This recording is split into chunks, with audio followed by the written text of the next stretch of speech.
Welcome to the world of science fiction. Don't forget to like and subscribe so you don't miss new stories. Enjoy the listening. The misunderstandings of first contact. On the crystalline world of Zephyria, Ambassador Kryn nervously adjusted her translucent membranes. The human delegation would arrive within the hour, and despite months of preparation, she couldn't shake her instinctive fear. Her species, the Zephyrians, were strict herbivores who communicated primarily through bioluminescent patterns and pheromones. The humans, with their solid forms and vocal communication, were utterly alien. The landing pad hummed with activity as the sleek human vessel descended through Zephyria's purple atmosphere. Kryn's auxiliary stomachs churned with anxiety.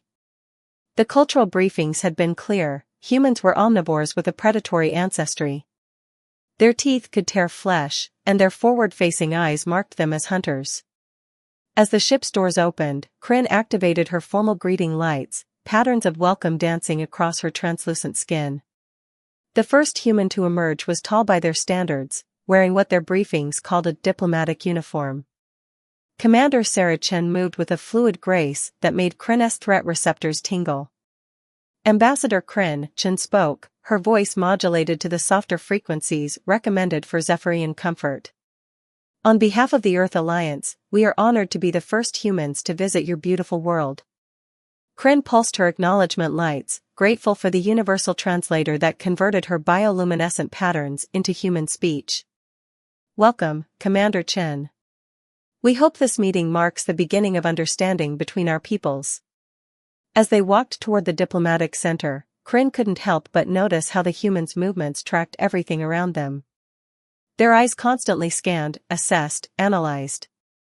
It was, she realized with a shiver, exactly how the extinct predators of Zephyria had hunted their prey. The diplomatic center was designed to accommodate both species' needs. The humans had their solid furniture, while the Zephyrians had their floating meditation pads. Kryn watched in fascination as Commander Chen sat down, her movements precise and controlled. "We've prepared a cultural exchange presentation," Chen began, but paused as she noticed Kryn's distress patterns. "Ambassador, are you comfortable? Your patterns indicate anxiety." Kryn hadn't realized her emotional lights were so visible. "I apologize, Commander. It's just, may I ask a direct question? Our scientists are curious about human feeding habits." Chen's face moved in what their briefings called a smile, but Kryn noticed it didn't show teeth. The human was being considerate. "You want to know if we eat meat," Chen stated simply. "Yes, we do, but we're omnivores. We can thrive on plant matter alone, and all our diplomatic missions are strictly vegetarian. But you could eat us?" The question escaped before Kryn could stop it, her distress patterns flaring bright enough to illuminate the room. To Kryn's surprise, Chen didn't take offense. Instead, she laughed, a sound that somehow put Kryn at ease, despite its strangeness. "Ambassador, humans have evolved far beyond our predatory origins. We're here to learn, to trade, to understand. The Earth Alliance has peaceful relations with 17 herbivorous species. We've never eaten any of them." Kryn's pattern shifted to embarrassment. "I apologize for my directness. It's just, your eyes. They're like the hunters of old." Chen nodded thoughtfully. "May I show you something?" She retrieved a small device from her uniform. "These are images from Earth's animal sanctuaries. Yes, these creatures have forward-facing eyes too, but they eat only plants." As Kryn watched the images of Earth's pandas, gorillas, and other herbivorous mammals, her fear began to fade. "They look strong. But peaceful." "Exactly," Chen smiled again, still careful not to show teeth. "Evolution gives us tools, Ambassador, but intelligence lets us choose how to use them. Our eyes help us create art, study stars, and now, make new friends across the galaxy." The rest of the meeting proceeded more smoothly. Kryn found herself fascinated by human culture, especially their concept of music, organized sound patterns, not unlike Zephyrian light communications. When Chen played a piece called Mozart, Kryn's patterns danced involuntarily with the melody. As the diplomatic session ended, Kryn made a decision. Commander, would you join me for a traditional Zephyrian light meal? We have adapted some dishes for human consumption. Chen's eyes lit up with genuine interest. I would be honored, Ambassador. Later, as they shared bioluminescent fruits that hummed with nutrition, Kryn realized something profound. Yes, humans were predators by design, but they were more than their evolutionary heritage. They had taken their hunting eyes and used them to look at the stars. They had taken their gripping hands and used them to build ships that crossed the void. They had taken their clever predator's brain and used it to figure out how to sit peacefully with a species that literally glowed with fear at their approach. Commander, Kryn pulsed softly, I believe this is the beginning of a fascinating friendship. Chen raised her glass of glowing nectar in what she explained was a human gesture of agreement. To understanding each other, Ambassador. And to looking past our fears to see who we really are. As the purple sun set outside, casting rainbow refractions through Kryn's translucent form, she knew that the galaxy was about to become a much more interesting place.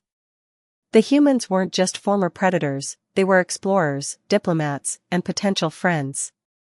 And perhaps that was the most surprising discovery of all. The neural interface.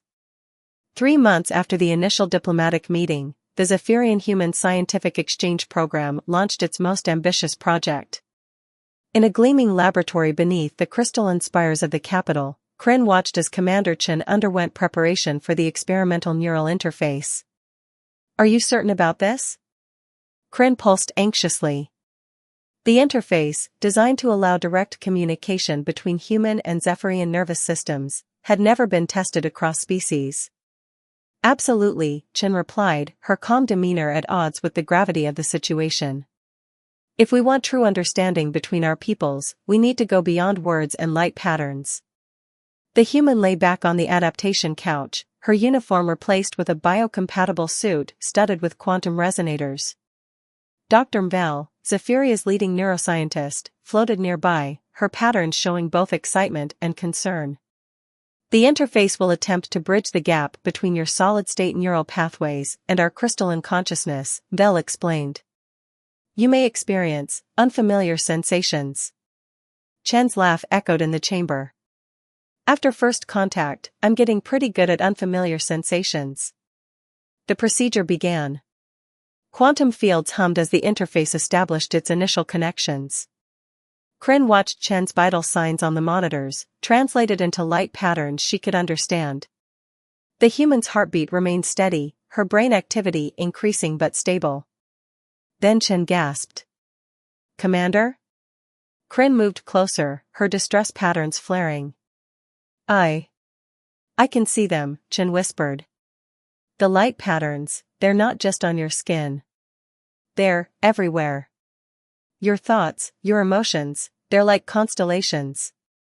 Kryn's patterns shifted to amazement as she realized Chen was perceiving the deeper layers of Zephyrian communication. But something else was happening too.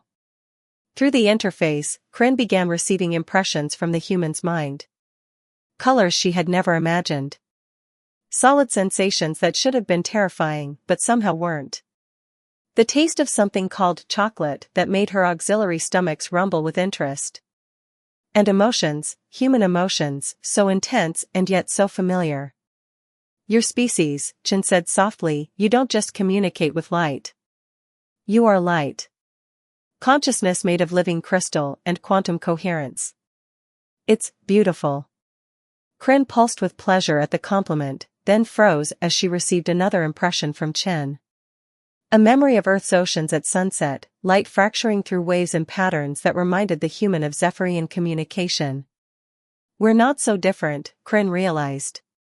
Your bodies may be solid, but your thoughts, they dance like our lights. The next hour was a revelation for both species. Through Chen's eyes, Kryn experienced the solid world in ways she never had before.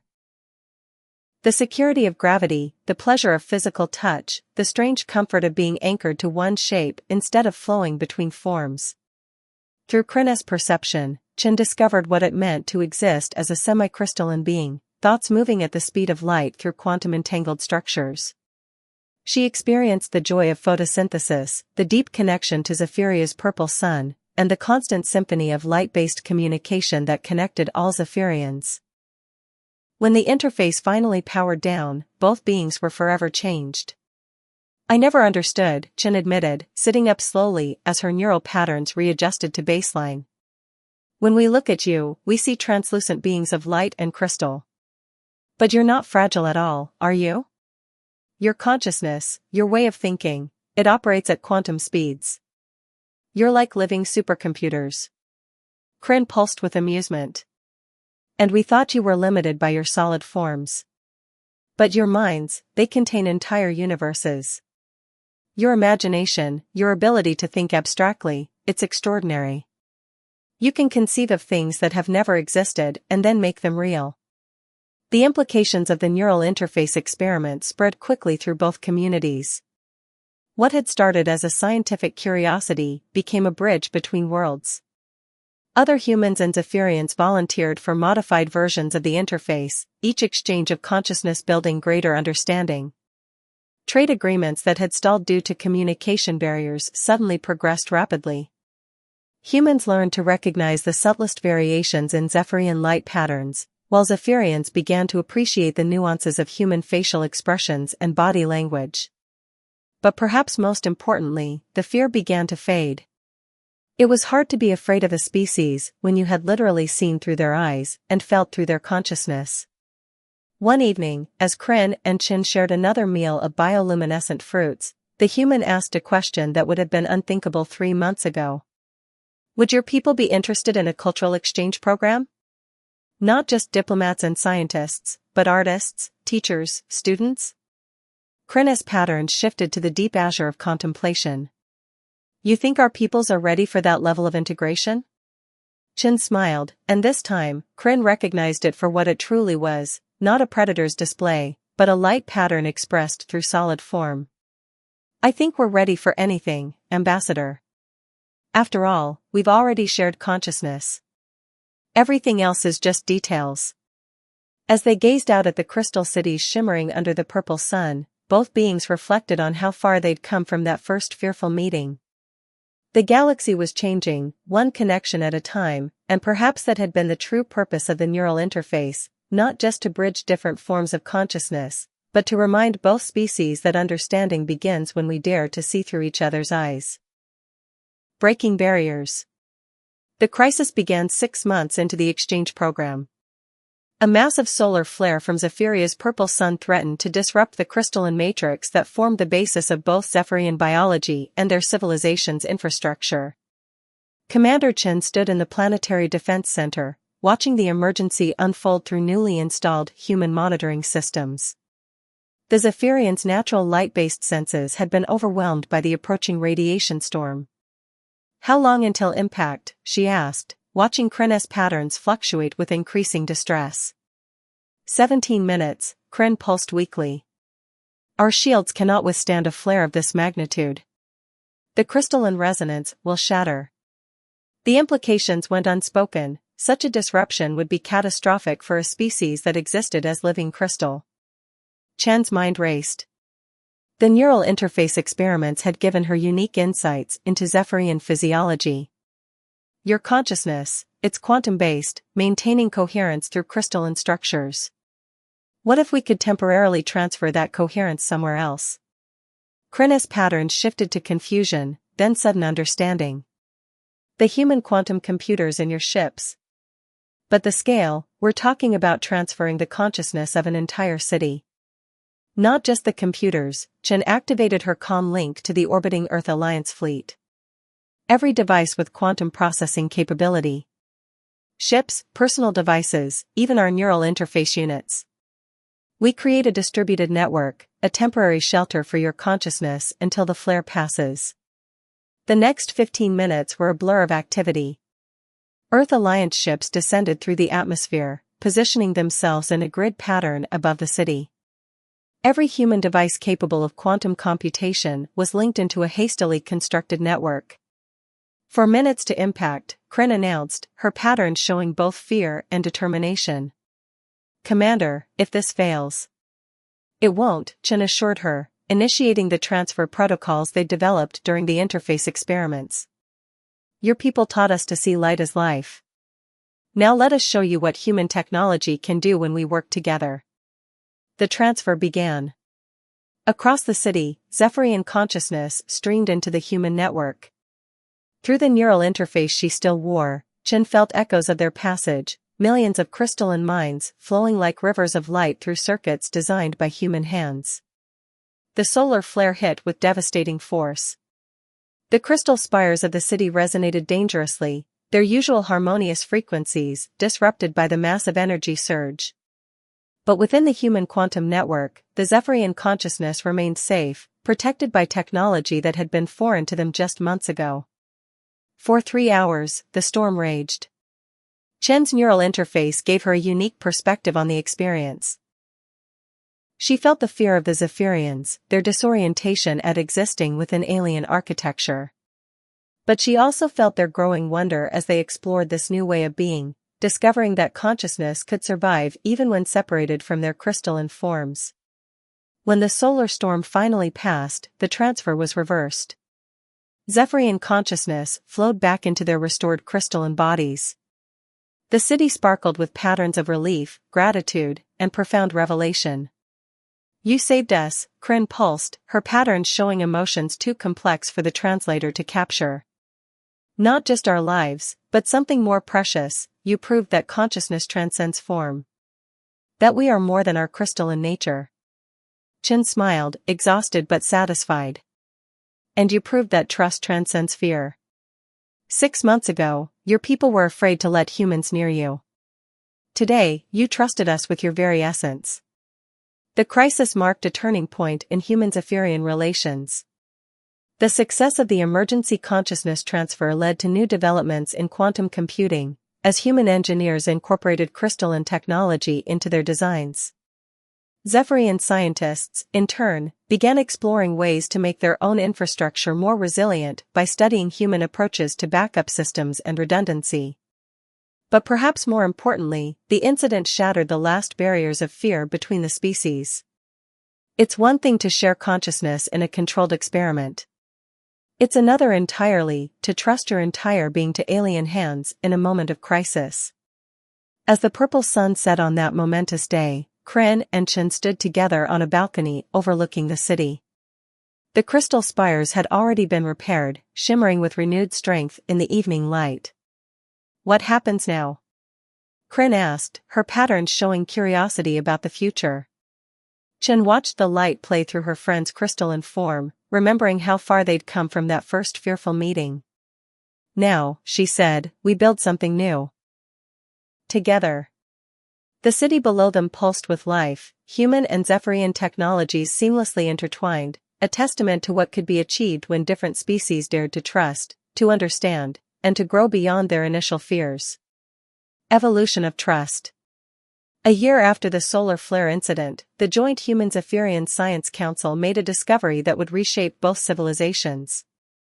Deep beneath Zephyria's crystalline surface, they found evidence of an ancient quantum network, one that predated both species. Commander Chen stood in the excavation chamber, her neural interface picking up the faint quantum signatures that pulsed through the crystalline walls. Kryn floated beside her, patterns shifting with excitement as they studied the alien technology. The patterns, Kryn pulsed, they're similar to our consciousness structure, but far more complex. These crystals weren't just for communication, they were meant to store and transfer entire civilizations. Chen ran her hand along the ancient crystal matrix, feeling the quantum resonance through her interface. A backup system for consciousness. Like what we improvised during the solar flare, but on a galactic scale. The excavation team, a mix of humans and Zephyrians, worked in perfect synchronization. Humans provided the physical labor their crystalline allies couldn't perform, while Zephyrians used their natural ability to interpret quantum patterns to guide the exploration. There's more, Dr. Bell announced, her patterns flickering with academic excitement. These crystals contain archived data. The civilization that built this, they were neither like us nor like humans.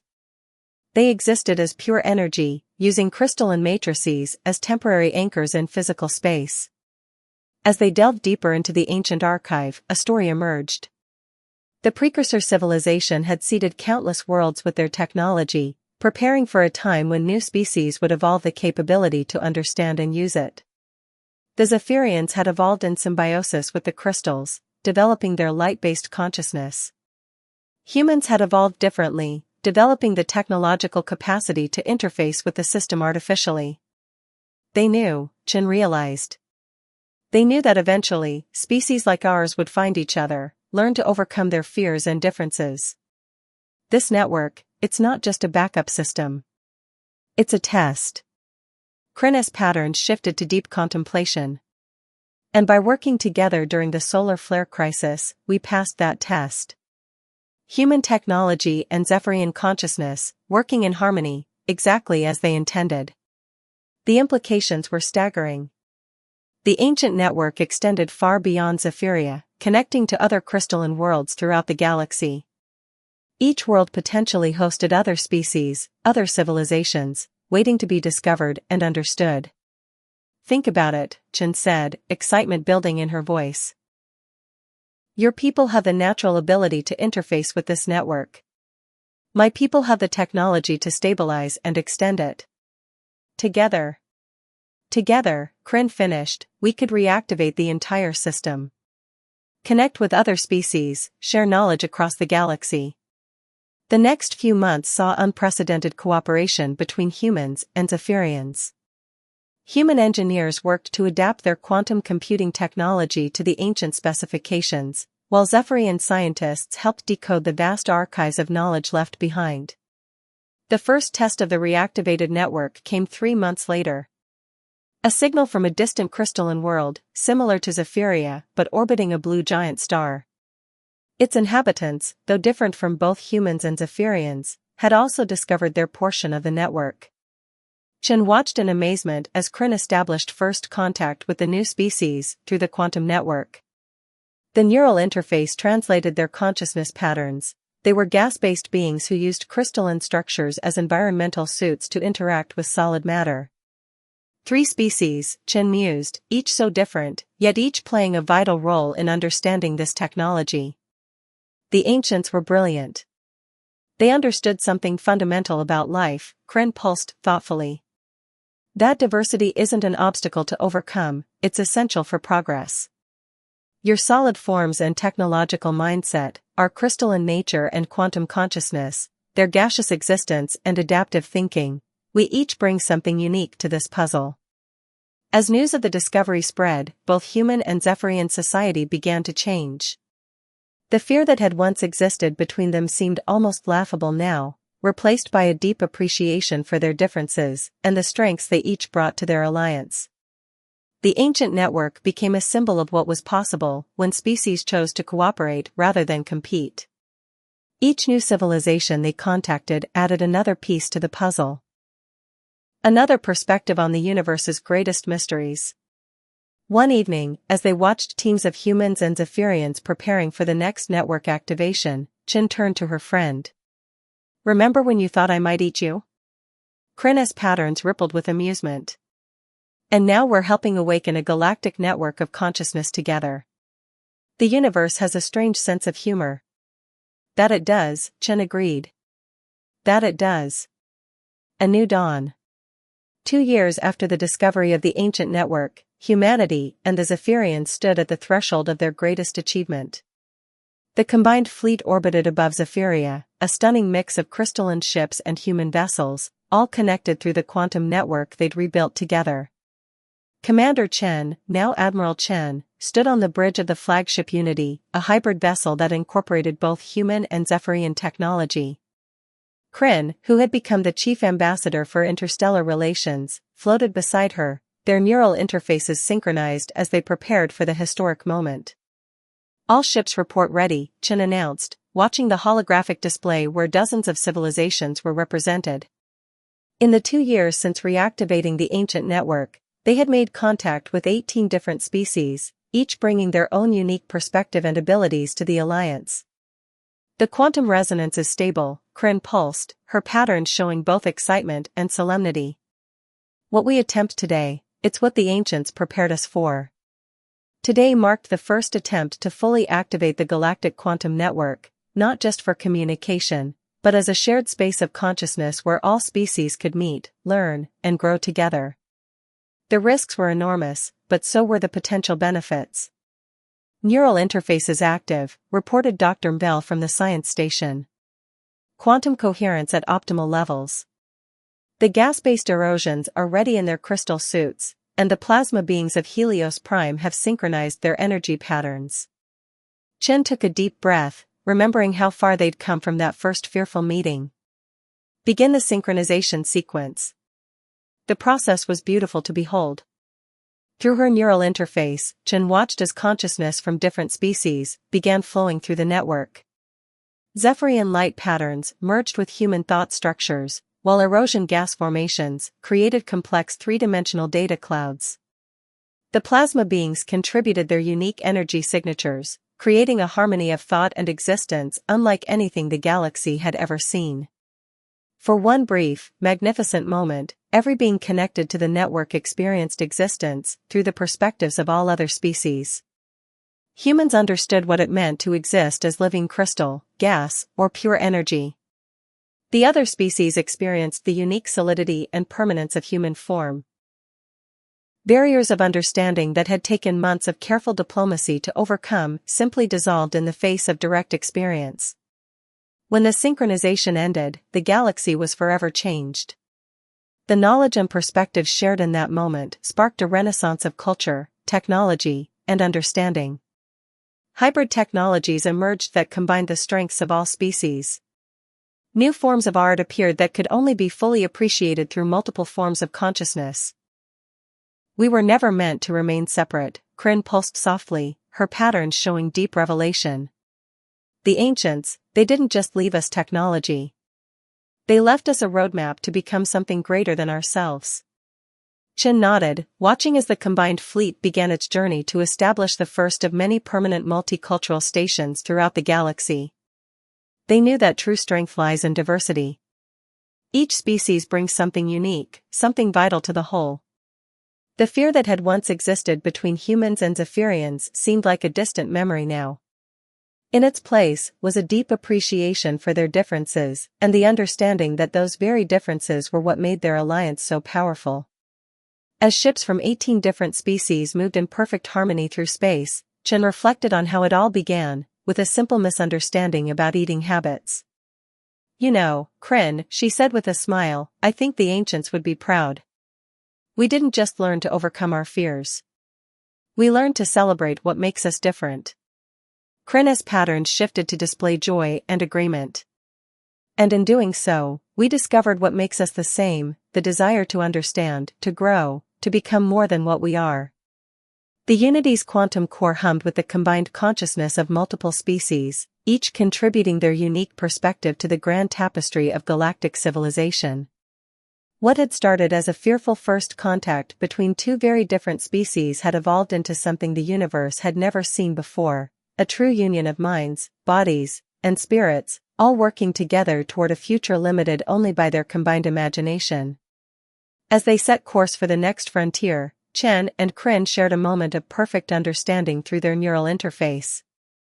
The future was uncertain, but they would face it together, not as humans and Zephyrians, not as solid and crystalline beings, but as pioneers of a new way of existence, one where diversity wasn't just accepted, but essential for the growth and survival of all.